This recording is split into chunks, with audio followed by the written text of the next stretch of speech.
আসসালামু আলাইকুম। আজকের রেসিপিতে থাকছে রেস্টুরেন্ট স্টাইলে সুইট চিলি চিকেন।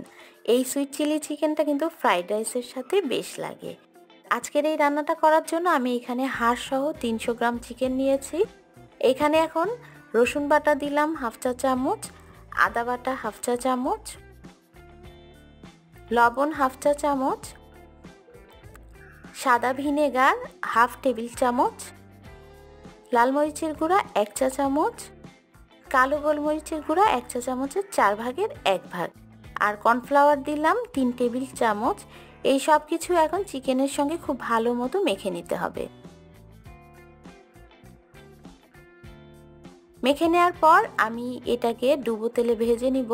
আর চিকেনটা ভাজতে হবে এমনভাবে যেন চিকেনটা ভাজতে ভাজতে সিদ্ধ হয়ে যাবে আর চিকেনের উপরে সুন্দর একটা বাদামি রং আসবে। এজন্য 7-8 মিনিট সময় নিয়ে আর চুলার আঁচটা মাঝারি রেখে এই চিকেনগুলোকে ভেজে নিতে হবে। ভাজা হয়ে গেছে, আমি এখন এটাকে তুলে নিলাম। অন্য একটা হাঁড়িতে আমি সেই চিকেন ভাজা যেই তেলটা ছিল সেটাই আমি 3 টেবিল চামচ দিলাম। এখন পেঁয়াজ দিলাম হাফ কাপ, আর পেঁয়াজটাকে ঠিক একটু এভাবে বড় সাইজের করে কেটে নিতে হবে। পেঁয়াজটাকে কোনো বাদামি রং করা যাবে না এই অবস্থাতেই।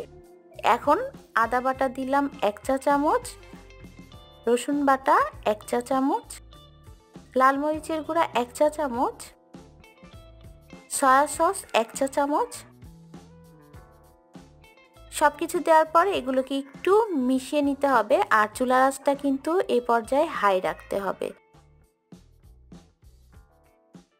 এখন দিলাম সুইট চিলি সস 2 টেবিল চামচ, টমেটো সস 2 টেবিল চামচ, আর লবণ দিলাম হাফ চা চামচ।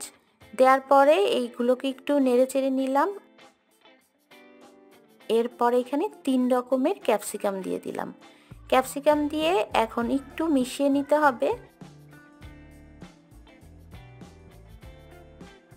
এরপর আমি 1 কাপ পানিতে 1 টেবিল চামচ কর্নফ্লাওয়ার গুলিয়ে রেখেছিলাম, সেটা আমি দিয়ে দিলাম।